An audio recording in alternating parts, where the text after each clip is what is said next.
মুক্তিযোদ্ধাদের জন্য ফ্ল্যাট তৈরির প্রকল্প গ্রহণের নির্দেশ প্রধানমন্ত্রীর। একনেকে 12,000 কোটি টাকার 13টি প্রকল্প অনুমোদন। ডাকসু নির্বাচনের মনোনয়ন যাচাই বাছাই শেষ, প্রচার প্রচারণা গণসংযোগে ব্যস্ত প্রার্থীরা।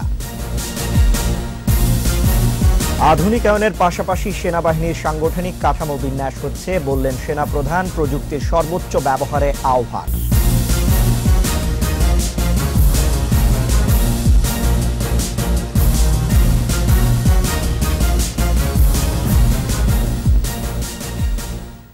শুনছিলেন ফার্স্ট সিকিউরিটি ইসলামী ব্যাংক লিমিটেড সংবাদ শিরোনাম। আমন্ত্রণ জানাচ্ছি সন্ধ্যা 6টার 21 সংবাদে। আপনাদের সাথে আছি রিশান মাহমুদ। মুক্তিযোদ্ধাদের দাবির প্রেক্ষিতে বহুতল ভবন নির্মাণ না করে ফ্ল্যাট তৈরির প্রকল্প গ্রহণ করতে মুক্তিযুদ্ধ বিষয়ক মন্ত্রণালয়কে নির্দেশ দিয়েছেন প্রধানমন্ত্রী শেখ হাসিনা। রাজধানীর আগারগাঁওয়ে এনইসি সম্মেলন কক্ষে জাতীয় অর্থনৈতিক পরিষদের নির্বাহী কমিটির সভায় প্রায় 12,000 কোটি টাকার 13টি উন্নয়ন প্রকল্পের অনুমোদন দেওয়া হয়। বিস্তারিত আকবর হোসেন সুমনের রিপোর্টে।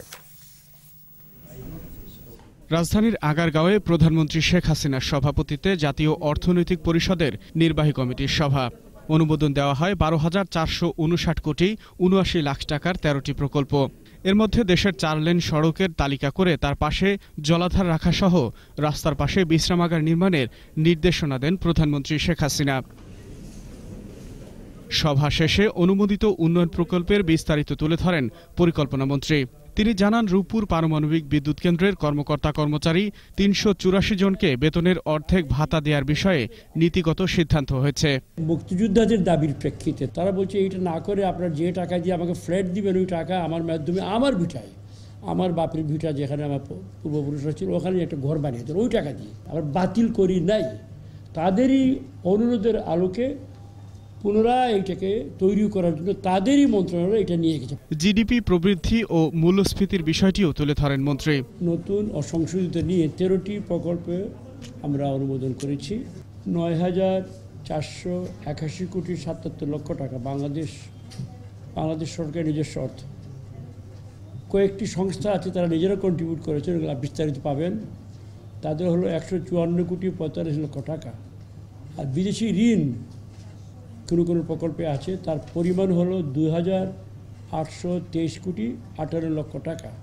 গুণগত মান বজায় রেখে ওষুধ উৎপাদন করতে সংশ্লিষ্টদের প্রতি সরকার প্রধানের নির্দেশনার কথাও জানান তিনি। মাননীয় প্রধানমন্ত্রী বারবার বলেছেন সাবধান, মান সুরক্ষা করতে হবে। আকবর হোসেন সুমন, 21 টেলিভিশন, ঢাকা।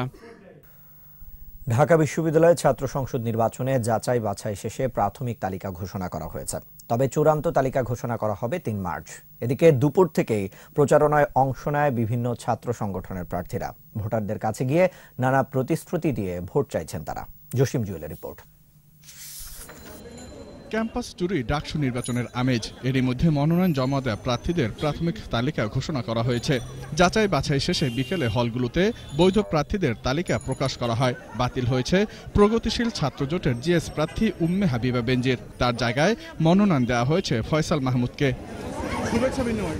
ঢাকা বিশ্ববিদ্যালয়ের মহাসিন হলের প্রভোস্ট নিজামুল হক ভুইয়া জানান, বাদ পড়া প্রার্থীদের আবেদন করার সুযোগ রয়েছে। 3 মার্চ ঘোষণা করা হবে চূড়ান্ত তালিকা। কোনো প্রার্থী যদি কোনো কারণে নাম বাদ যায় সে আবেদন করতে পারবে। আমরা আবার সেটা কনসিডার করে দেখব যে কী কারণে তার নাম বাদ দেওয়া হয়েছে।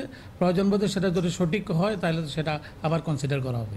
এদিকে দুপুর থেকেই প্রচারণা চালায় বিভিন্ন ছাত্র সংগঠন। ছাত্রলীগের নেতারা বলছেন, নির্বাচনের সুষ্ঠু পরিবেশ আছে, তবে ভিন্নমত কোটা সংস্কার আন্দোলনের প্রার্থীদের। বিশ্ববিদ্যালয়ে সবাই যার যার মতো তার রাজনৈতিক আদর্শ, তার রাজনৈতিক বিশ্বাস সেভাবে সে কাজ করবে। এখানে কেউ কাউকে বাধা দিচ্ছে না। আর যেহেতু একটা নির্বাচনী আবহাওয়া তৈরি হয়ে গিয়েছে, এখানে সবাই যার যার মতো ভোট চাবে। আমরা ভোট দিতে পারবো কিনা এই শঙ্কা অনেকের মধ্যে রয়েছে। আমরা সেই শঙ্কাটি দূর করার জন্য আমরা তাদের সাথে কথা বলে যাচ্ছি। তাদেরকে বিভিন্নভাবে ভয়ভীতি দেখানো হচ্ছে। তাদেরকে বলা হচ্ছে যে তোমরা কোথায় ভোট দিবা সেটা কিন্তু সেখানে সিসিটিভি ক্যামেরা থাকবে, সেটা কিন্তু আমরা জানতে পারবো। এই ধরনের অভিযোগ যে সকল আমাদের ছোট ভাই এবং বোনেরা হলে আছে তারা কিন্তু আমাদেরকে জানিয়েছে। এখনো সহ অবস্থান নিশ্চিত হয়নি বলে দাবি করেছে বামজোট ও ছাত্রদল নেতারা। এই নির্বাচনের যে প্রক্রিয়াটা শুরু হয়েছে মানে দুর্নীতিগ্রস্ত উপায়ে, যেমন এই যে আপনার নির্বাচন কমিশন গঠনটা ছিল ত্রুটিপূর্ণ। এখানে নীল দলের বিশেষ করে আওয়ামী অন্ধ সমর্থক শিক্ষকদেরকে দিয়ে মানে নির্বাচন কমিশন গঠিত হয়েছে। নির্বাচনে সাধারণ শিক্ষার্থীদের মধ্যেও রয়েছে আগ্রহ, তাই যোগ্য প্রতিনিধি নির্বাচনে কোনো ভুল করবে না বলেই মনে করেন তারা। জসিম জুয়েল, 21 টেলিভিশন, ঢাকা। এবার চোখ ফেরাচ্ছি চট্টগ্রামের দিকে। প্রযুক্তির উৎকর্ষতার সর্বোচ্চ ব্যবহার সহ ভবিষ্যতের যুদ্ধক্ষেত্রে সব পরিস্থিতি মোকাবেলায় সেনা সদস্যদের প্রস্তুত থাকার আহ্বান জানিয়েছেন সেনাবাহিনীর প্রধান জেনারেল আজিজ আহমেদ। তিনি বলেছেন, ফোর্সেস গোল 2030 অনুসরণ করে সেনাবাহিনীকে আধুনিকায়নের পাশাপাশি সাংগঠনিক কাঠামো বিন্যাস করা হচ্ছে। সকালে চট্টগ্রামের হালি শহরে গোলন্দাজ রেজিমেন্টের কালার প্রদান অনুষ্ঠানে তিনি এসব কথা বলেন। ইফরাজ নুরের ক্যামেরায় হাসান ফেরদৌসের রিপোর্ট, জানাচ্ছেন সমর ইসলাম। মহান মুক্তিযুদ্ধে অংশগ্রহণ এবং সেনাবাহিনীর তথা দেশ মাতৃকার সেবায় বিশেষ অবদানের জন্য রেজিমেন্ট অব আর্টিলারির বিভিন্ন ইউনিটকে রেজিমেন্টাল কালার প্রদান অনুষ্ঠানের এই আয়োজন করা হয় চট্টগ্রামের হালি শহরে আর্টিলারি সেন্টারে। এ উপলক্ষে আয়োজিত অনুষ্ঠানে যোগ দেন সেনাপ্রধান জেনারেল আজিজ আহমেদ। অনুষ্ঠানস্থলে পৌঁছালে রীতি অনুযায়ী ঊর্ধ্বতন সামরিক কর্মকর্তারা সেনাপ্রধানকে স্বাগত জানান। এরপর শহীদ মেজর নাজমুল হক প্যারেড গ্রাউন্ডে আয়োজিত সেনাবাহিনীর 1, 2 ও 3 ফিল্ড রেজিমেন্ট আর্টিলারি এবং 38 এয়ার ডিফেন্স রেজিমেন্ট আর্টিলারির কালার প্যারেড পরিদর্শন এবং সালাম গ্রহণ করেন সেনাপ্রধান।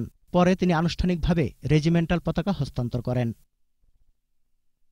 গোলন্দাজ রেজিমেন্টের কালার প্রদান অনুষ্ঠানে যোগ দিয়ে মহান মুক্তিযুদ্ধ সহ দেশমাতৃকার সেবা এবং আন্তর্জাতিক পরিমণ্ডলে সেনাবাহিনীর গৌরবোজ্জ্বল ভূমিকা তুলে ধরেন সেনাপ্রধান। দেশমাতৃকার অখণ্ডতা রক্ষার দায়িত্ব পালনের পাশাপাশি এই রেজিমেন্টের সদস্যরা দেশের অভ্যন্তরে যে কোনো দুর্যোগ মুহূর্তে জনগণের সেবায় তাদের পাশে এসে দাঁড়িয়েছেন এবং সাধারণ মানুষের কাঁধে কাঁধ মিলিয়ে কাজ করেছেন। শুধু দেশের অভ্যন্তরেই নয়, আজ আমরা বিশ্ব পরিমণ্ডলেও আমাদের কর্মদক্ষতার স্বাক্ষর রেখে সেনাবাহিনী তথা দেশের ভাবমূর্তি উজ্জ্বল করে তুলতে গুরুত্বপূর্ণ ভূমিকা রাখছি। প্রধানমন্ত্রী শেখ হাসিনা এবং জাতির জনক বঙ্গবন্ধু শেখ মুজিবুর রহমানের নেয়া প্রতিরক্ষা নীতি অনুসরণ করে সেনাবাহিনীকে একটি আধুনিক বাহিনী হিসেবে গড়ে তোলা হচ্ছে বলে জানান সেনাপ্রধান জেনারেল আজিজ।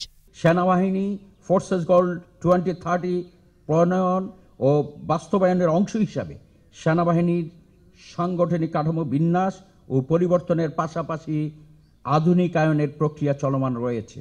অনুষ্ঠানে সাবেক সেনাপ্রধান লেফটেন্যান্ট জেনারেল মোহাম্মদ আতিকুর রহমান সহ রেজিমেন্ট অফ আর্টিলারির প্রাক্তন কর্নেল কমান্ড্যান্ট, বিভিন্ন ফরমেশনের জেনারেল অফিসার কমান্ডিং, চট্টগ্রামের এরিয়া কমান্ডার সহ নৌ ও বিমান বাহিনীর ঊর্ধ্বতন কর্মকর্তারা উপস্থিত ছিলেন। Desk report, 21 television.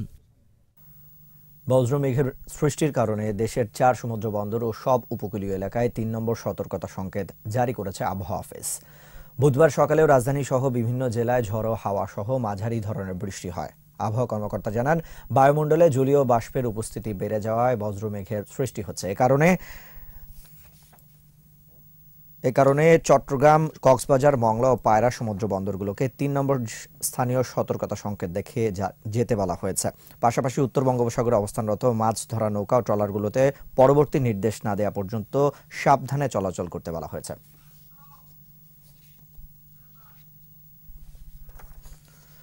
উপজেলা নির্বাচনে আওয়ামী লীগ মনোনীত প্রার্থীদের নির্বাচিত করার জন্য সবাইকে ঐক্যবদ্ধ হয়ে কাজ করার আহ্বান জানিয়েছেন আওয়ামী লীগ নেতারা। সকালে চট্টগ্রামের হাটহাজারী উপজেলা আওয়ামী লীগের তৃণমূলের বর্ধিত সভায় এই আহ্বান জানানো হয়।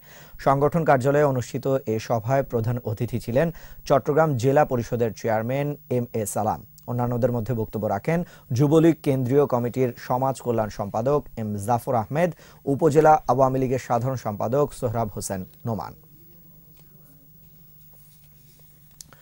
চট্টগ্রামে এলোহা 6ষ্ঠ আঞ্চলিক গণিত প্রতিযোগিতা অনুষ্ঠিত হয়েছে। এতে অতিথি ছিলেন রাউজান পৌরসভার মেয়র দেবাশিস পালিত, সাবেক সিভিল সার্জন ও মুক্তিযোদ্ধা ডক্টর সরফরাজ খান, কবি নাইমা খানম। অনুষ্ঠানে সভাপতিত্ব করেন এলোহার ব্যবস্থাপনা পরিচালক আলী হায়দার চৌধুরী। অনুষ্ঠানে এলোহার কৃতি শিক্ষার্থীদের আহমেদ জাওয়াদ চৌধুরীকে বাংলাদেশের প্রথম আন্তর্জাতিক গণিত অলিম্পিয়াডে স্বর্ণপদক জয়ের জন্য বিশেষ সম্মাননা দেওয়া হয়।